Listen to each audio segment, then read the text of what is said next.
करीम सल्लल्लाहु अलैहि वसल्लम जा प्यारा उम्मती हो रसूलुल्लाह त नबियन जो इमाम अल्लाह जो महबूब उन जे ताकत जो त केर अंदाजो लगाए को न थो सके।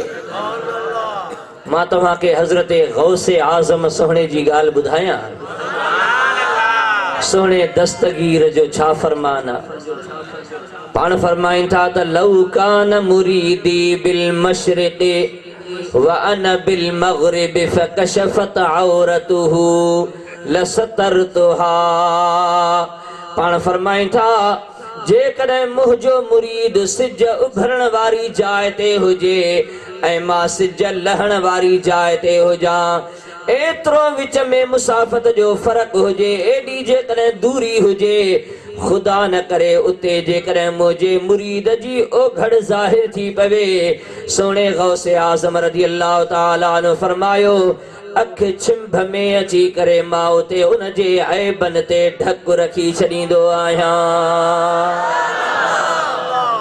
अंदाजो लगायो अल्लाह जे वली जी ताकत केर अंदाजो नथो लगाए सके छो त ही जेके बे कुदसी हदीस आहे नबी करीम सल्लल्लाहु अलैहि वसल्लम जा प्यारा उम्मतीयो रब करीम जो फरमान आहे त जने बानू मुखे नफली इबादत जे जरिए वेझो थींदो विंदो आहे मां उन सां मोहब्बत कंदो आहियां। पो जॾहिं न मां उन सां मोहब्बत करण लगंदो आहियां मां उन जा कन बणजी वेंदो आहियां जिन सां उहो ॿुधंदो आहे। अंदाज़ो लगायो कन अल्लाह जे वली जा हुजनि ऐं ताकत उन्हनि में ॿुधण जी रब करीम जी हुजे त पोइ वेझो परे जो को फर्क थी सघे थो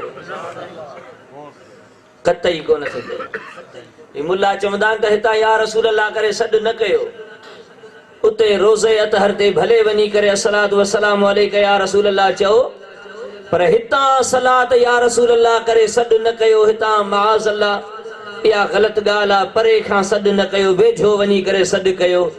मां चवां थो जॾहिं अल्लाह जे वलीअ जे कननि में बि ॿुधण जी ताकत रब करीम जी आहे त हीअ पूरी काइनात जे महबूब जे सदके में जुड़ी आहे उन जो पावर केतिरो हूंदो।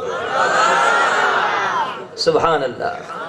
हबीब करीम सल्लल्लाहु अलैहि वसल्लम जा प्यारा उम्मतीयो रसूलुल्लाह जॾहिं मेराज ते तशरीफ़ वठी वियो न पाण करीम सल्लल्लाहु अलैहि वसल्लम जिन फरमायो त मूं जन्नत में सैर बे कया जन्नत में मां मुशाहिदो करे रहियो हुयुसि जन्नत घुमी रहियो हुयुसि ऐं बिलाल सोहणा तुंहिंजे जुतीअ जा आवाज़ मूं जन्नत में ॿुधा हुया। सुभान अल्लाह। हजरत बिलाल साईं जी जुती ज़मीन ते घसे हबीब करीम सल्लल्लाहु अलैहि वसल्लम उन जो आवाज़ जन्नत में ॿुधो हुयो। हबीब करीम सल्लल्लाहु अलैहि वसल्लम जा प्यारा उम्मतीयो त इहा बिल्कुलु बेहूदगी वारी ॻाल्हि आहे जो चइजे त हितां या रसूल अल्लाह करे सॾु न कयो इहो परे या नाजाइज़ आहे इहा बिल्कुलु फुज़ूल ॻाल्हि आहे।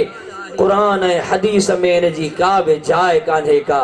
हबीब करीम जा प्यारा उम्मतीयो हीअ त रसूलुल्लाह जी ॻाल्हि आहे पर महबूब करीम तव्हां असांखे त इहो सबक़ ॾिनो आहे त जेकॾहिं तव्हां कंहिं खुलियल मैदान में हुजो उते तव्हां जी का शइ गुम थी वञे त पोइ उते बीही करे वॾे आवाज़ सां सॾु कयो त अईनूनी इबादल्लाह ऐं अल्लाह जा बाना अचो मुंहिंजी मदद कयो। मुस्तफ़ा करीम फरमायो त ज़रूर मखलूक अहिड़ी आहे उहा ग़ैब जा बि तव्हांजा सॾ ॿुधंदी तव्हांजी मदद ज़रूर कंदी। त मदद जे लाइ पुकारण को ग़लति कोन्हे को शिरक को नाजाइज़ कोन्हे को अर्ज़ कयूं